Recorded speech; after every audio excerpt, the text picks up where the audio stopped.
There is a reason the ground beneath your feet has been trembling in the midnight hours when no one else is watching.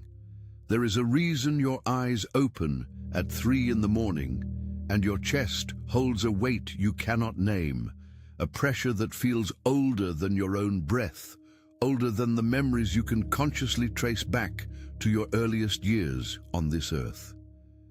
It is not anxiety in the clinical sense. It is not the random misfiring of a nervous system worn thin by modern life. What you are experiencing is the trembling of a soul being called to attention by forces that operate far above the pay grade of human psychology. You were chosen before time began, and that sentence is not poetry. It is cosmological fact written into the architecture of your spirit before your mother knew your name, before the hospital room, before the first cry that announced your arrival into this dimension. God did not select you based on your resume, your achievements, your track record, or the version of yourself that looks polished on the surface.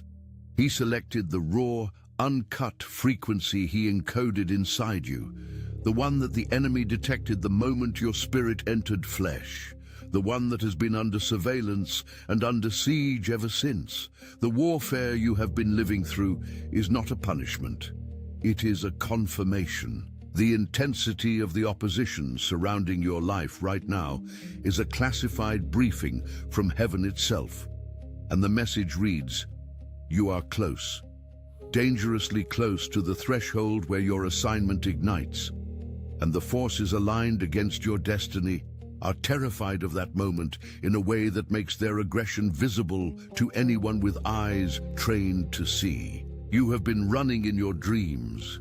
You already know this. In the hours when your conscious mind finally surrenders and your spirit is left to operate without the interference of logic and ego, you find yourself in corridors that stretch without ending, across fields that multiply as you cross them, through neighborhoods that shift their geography the moment you think you recognize where you are. Your legs move, but the ground refuses to cooperate. There is a heaviness from the knee down that feels like running through concrete that has not yet fully cured, like the earth itself is reaching up and clutching your ankles, trying to hold you in place, trying to anchor you to a version of yourself that was never your final destination. This is the dream of persecution, and it is one of the oldest spiritual communications in existence. Your body is still in the bed, but your spirit is in full combat.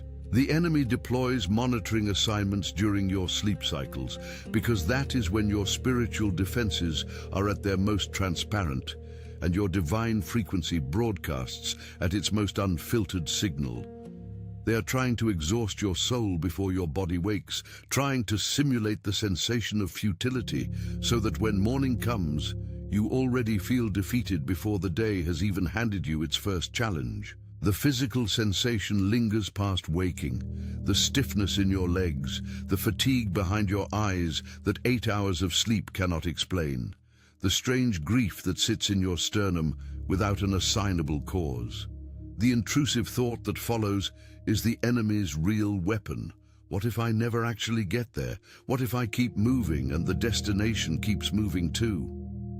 That thought is not yours. That thought was planted during the night operation, seeded into your subconscious with the precision of a spiritual surgeon working in reverse, trying to cut away your faith rather than restore it. The spiritual action required here is declaration the moment your feet touch the floor. A vocal, audible, atmospheric shifting declaration that your assignment cannot be outrun because it lives inside you and not ahead of you. The primitive memory this scene resurrects is the first time you ever worked hard for something and felt the finish line move. The first time someone you trusted told you that you were almost there, but never quite good enough. And the ache of that memory is exactly what the enemy is weaponizing against you. But hear this, the acceleration coming for your life will make every postponed promise feel like it arrived with compound interest. You will not lose what heaven assigned. You will not outrun your own anointing, and I need you to refuse, right now, to carry the weight of a defeat that has not happened and never will. You won't defeat this attack alone. Breaking these emotional hexes and spiritual chains of delay requires a higher code of understanding, which is exactly why I just released the 3 keys to a prosperous life trilogy, whose unlocking link is in the pinned comment. Access it before the fog blinds you again, because the tools inside that work go directly to war with the exact assignment that has been running against your rest, your clarity, and your momentum. There is someone in your life who smiles at you with the full machinery of their face and leaves you feeling emptier than when the conversation began. You have tried to explain this sensation to people who love you and watch their eyes go slightly confused, slightly skeptical, because from the outside this person presents beautifully. They say the right things. They show up at the right moments. They know the language of encouragement fluently. But you have noticed in the quiet accuracy of your own spirit that the compliments they offer you are wrapped in something cold. They call you gifted, and somehow you feel exposed rather than celebrated. They say they are proud of you, and somehow the word proud lands with the weight of a verdict rather than an embrace. They point out your blessings in rooms full of people, and somehow the pointing feels like a marking rather than a honoring. This is the poisoned compliment, and it is one of the most sophisticated weapons in the arsenal of the spiritually envious, because it operates beneath the threshold of what you can easily defend yourself against. If someone insults you, you know to guard your spirit. If someone attacks you openly, you know to pray and create distance. But when someone honors you with their mouth, while their soul is contracting with resentment at your existence, the damage moves through your defenses because it arrives wearing the costume of love. The physical sensation is unmistakable once you learn to name it. A slight tightening in the solar plexus during their praise. A subtle drop in your energy immediately after an interaction that should have left you feeling lifted. A persistent, low-grade unease in their presence that you have been gaslighting yourself into dismissing because the narrative doesn't fit a person who performs kindness so convincingly. The intrusive thought this person generates in you is, maybe I am reading this wrong, maybe I am too sensitive, maybe my discernment is broken, and I am projecting darkness onto someone who genuinely loves me. That second guessing is the exact psychological product they are manufacturing inside you. Whether consciously or through a spiritual assignment, they are not even fully aware they are carrying. The spiritual tribunal sees this clearly. Every word spoken in envy while performing celebration is a spiritual debt that accumulates in the ledger of the soul. Heaven is not deceived by performance. The accuser uses these people as instruments precisely because their presence around you creates confusion in your own spiritual clarity. And a chosen one who cannot trust their own discernment is a chosen one who cannot navigate their assignment. The divine promotion coded into this scene is the training of your spiritual senses to move past emotion and social programming into the clean, unwavering signal of true discernment. God is using this relationship to calibrate your detector, to sharpen the instrument inside you that will be essential when you step fully into your calling and the stakes for misreading a person become exponentially higher. They do not want what you have built. You need to understand this at the cellular level because the misreading of this dynamic has cost you years of misdirected mercy and misplaced trust. They do not want your house or your job title or the specific outcomes your obedience has produced. What they want, with a hunger that frightens even them when they are honest in the dark, is to be who you are. They want the way light follows you into a room without your permission.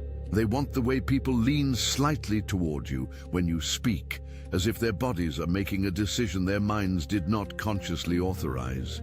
They want the inexplicable gravity of your presence that has nothing to do with your achievements and everything to do with the frequency God installed in you before your first breath. They have been studying you the way a student studies a foreign language they simultaneously love and resent, memorizing your cadence, borrowing your phrases, mirroring your aesthetic, showing up in spaces you pioneered right after you have softened the ground and absorbed the initial hostility of new territory.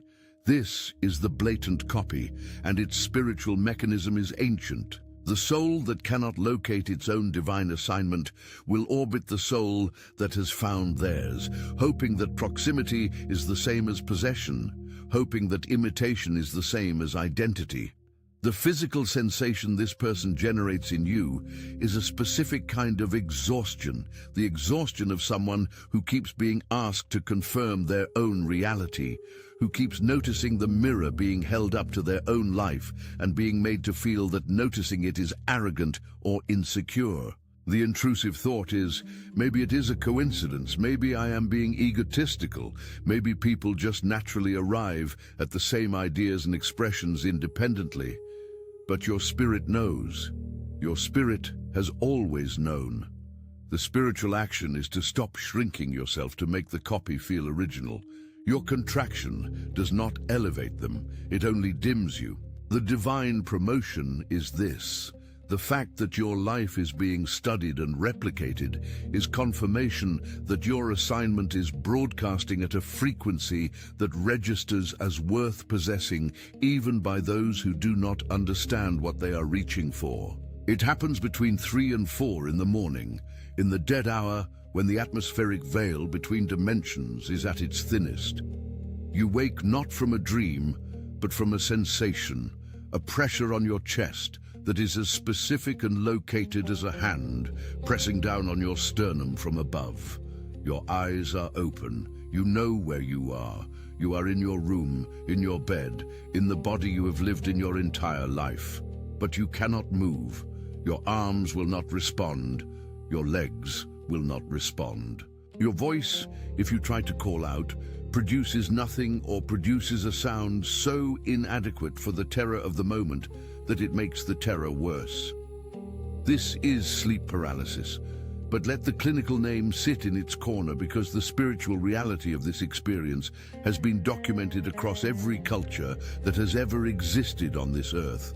From ancient Egypt to indigenous South America to the medieval European mystical tradition, and every one of them identified it as an encounter with an external spiritual agent, rather than a malfunction of neurological sleep transitions.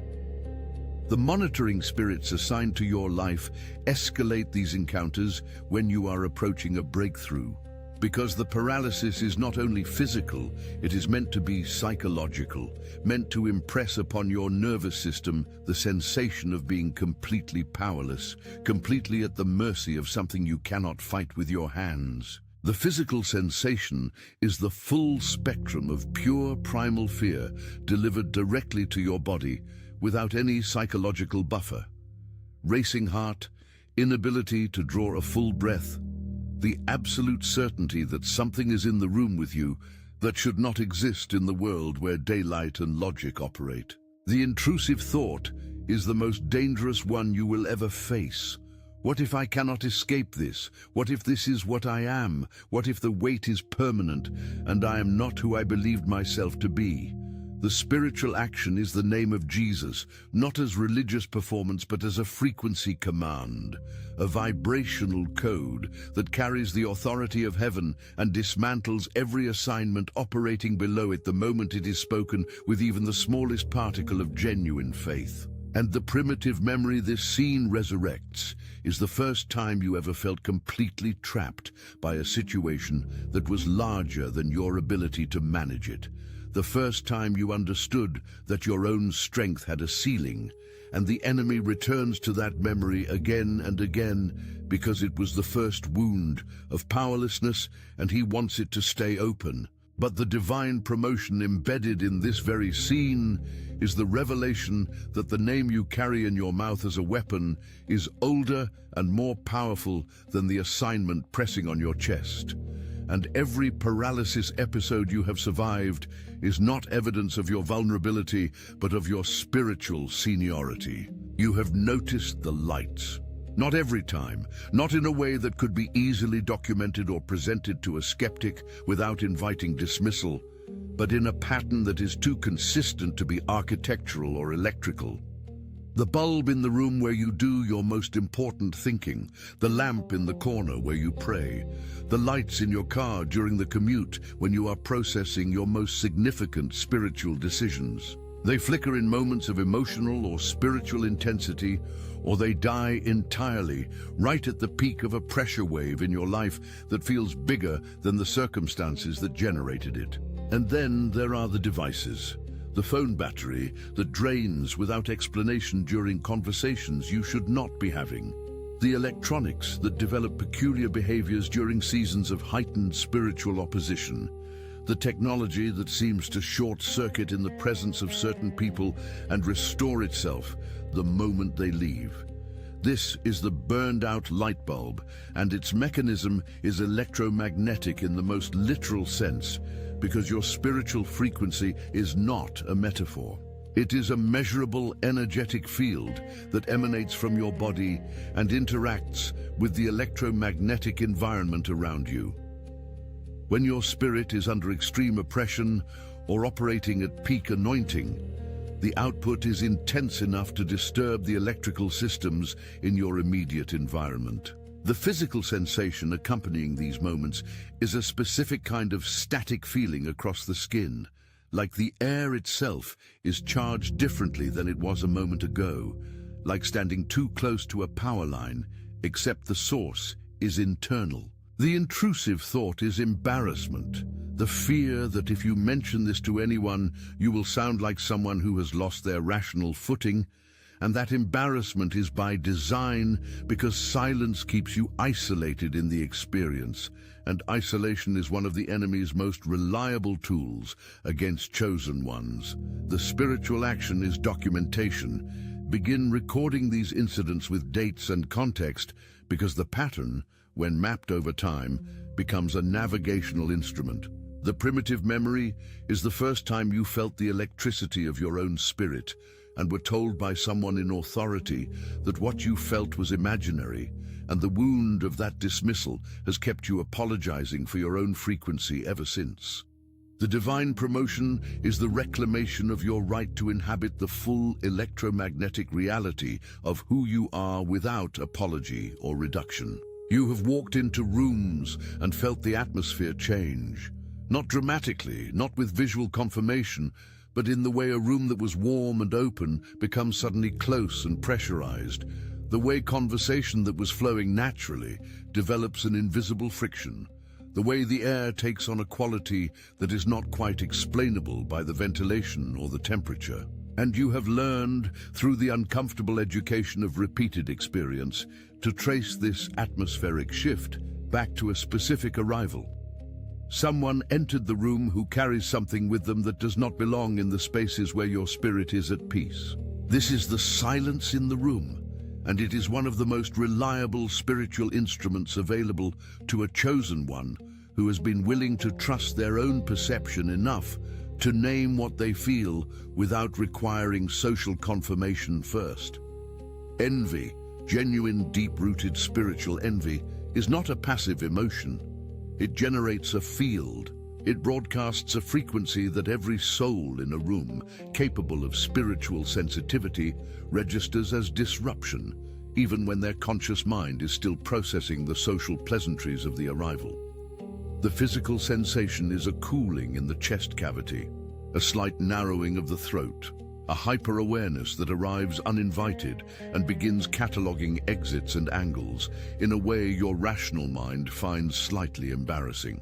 The intrusive thought is the familiar self-betrayal. You are imagining things, you are being paranoid, you are projecting your own unresolved issues onto this person who has done nothing visibly wrong. But your body is not betraying you. Your body is a tuning instrument calibrated by God to receive exactly this kind of signal. and learning to honor what it reports without immediately seeking to rationalize it away is one of the most critical spiritual disciplines a chosen one in this season can develop. As I teach heavily and deeply to those who arrive at the 3 keys to a prosperous life trilogy, I have already left the link for you in the pinned comment. This weight on your chest is just a symptom of a much larger spiritual contract that has been operating against your atmosphere without your consent, and dismantling it requires understanding the mechanics of how envy attaches itself as a spiritual transmission to the carrier and what specific practices break the relay. The spiritual tribunal perspective on this is sobering. Every person who has entered your space carrying the frequency of envy and performing the theater of friendship is accumulating a spiritual debt that no amount of surface charm will discharge at the hour of accounting. The divine promotion is the refinement of your atmospheric intelligence, the development of a spiritual sensitivity precise enough to discern the temperature of any room, any relationship, any invitation before you have invested your irreplaceable energy. You gave them access to the architecture of your trust, not carelessly. Chosen ones are not naive in the ordinary sense. You were careful, you watched, you prayed about it. You felt the release in your spirit that you have learned to associate with divine clearance, and so you opened the door of your inner life to this person with the quiet confidence of someone who believed they were following discernment rather than just desire. And then the thing happened. Not a small disappointment, not a minor breach of confidence, but the full detonation of a Judas event. A betrayal so precisely targeted that it could only have been engineered by someone with intimate knowledge of exactly where your most significant vulnerabilities live. This is the unexpected betrayal, and its spiritual mechanism is more sophisticated than simple human disloyalty. The enemy does not create Judas figures arbitrarily. He identifies the people you have granted deepest access, and then he works the assignment through the one whose spiritual defenses are least fortified, the one whose unresolved wounds make them susceptible to an offer that trades your exposure for their temporary comfort or advantage. The physical sensation is a specific and horrible one. The nauseating drop of the stomach floor, the sudden cold that spreads from the sternum outward, the strange doubling of reality where you are simultaneously in the present moment and watching yourself from a slight distance, as if your psyche is trying to protect itself by not fully inhabiting the impact. The intrusive thought is the one that does the most long-term damage. I should have known better. I cannot trust my own discernment. And the next version of the thought, I cannot trust anyone. And the next, I should stay closed, stay small, stay alone. That progression is the actual target of the assignment. The betrayal itself is the mechanism. The goal is the isolation that follows, because a chosen one who has sealed themselves off from genuine human connection cannot fully inhabit the relational dimensions of their calling. The spiritual action is radical. Grieve it fully. Grieve it without performing premature forgiveness for the sake of looking spiritually advanced. Grieve it until the grief has delivered everything it carries, and then receive the upgrade in discernment that every genuine Judas event deposits in the spirit of those who survive it. The divine promotion is the revelation that your trust, even in the aftermath of this, is not a liability. It is a feature of the anointing. You were never meant to become someone who cannot be reached. You were meant to become someone who chooses with surgical precision. The dog changed before you did. This is what you remember, or what you would remember if you allowed yourself to trace back the timeline with honesty. Before you consciously registered the discomfort in the relationship, before your mind had assembled enough data points to construct a coherent narrative of warning, the animal knew. The dog that sleeps in your space, that greets every genuine guest with the uncomplicated joy of a creature unburdened by social performance, looked at this particular person and went still in a way that was unmistakably different from shyness or territorial instinct, or it barked with a specific register of alarm that it reserves for threats rather than strangers, or it simply placed itself between you and the visitor with the quiet, determined posture of something standing guard. Animals are uncontaminated by the psychological and social programming that teaches humans to override their instinctual intelligence in order to maintain social harmony. They cannot be gaslit. They cannot be charmed by verbal fluency. They respond to the frequency of what a person actually is, stripped of every performance layer, and what they respond to in some of your visitors is something their ancient sensing equipment registers as not safe. This is the reacting animal, and its spiritual significance in the life of a chosen one is the evidence of how many instruments of warning God has placed in your environment that you have been trained to dismiss. The physical sensation accompanying these animal warning events is the conflict between what your body knows in the moment of witnessing the animal's response and what your social conditioning immediately mobilizes to suppress that knowledge. The quickening of your own instinctive alarm, immediately followed by the effort to rationalize the animal as dramatic or poorly socialized. The intrusive thought is the same one that runs through every discernment suppression script. I am overcomplicating this. Animals are unpredictable. This is not meaningful. But the primitive memory this scene touches is your own first instinctive knowing that was dismissed or punished. The first time you felt something clearly in your spirit and was told that your feeling was the problem. And the animal's unedited response is God using a creature that was never taught to betray its own knowing, to remind you of what uncontaminated perception feels like. The numbers find you, not all the time, not as a constant stream of mystical numerical encounters that would eventually lose their signal in the noise of their own frequency, but in specific moments at the exact intersection of a significant decision and a significant doubt. You look down and the clock reads 11:11. You are awake at 3:33 in the morning in the middle of a night, when your spirit is wrestling with a question that carries real weight for your destiny. You have been praying with your eyes closed, and when you open them, the sequence of numbers you see contains a pattern your spirit immediately registers as communication rather than coincidence.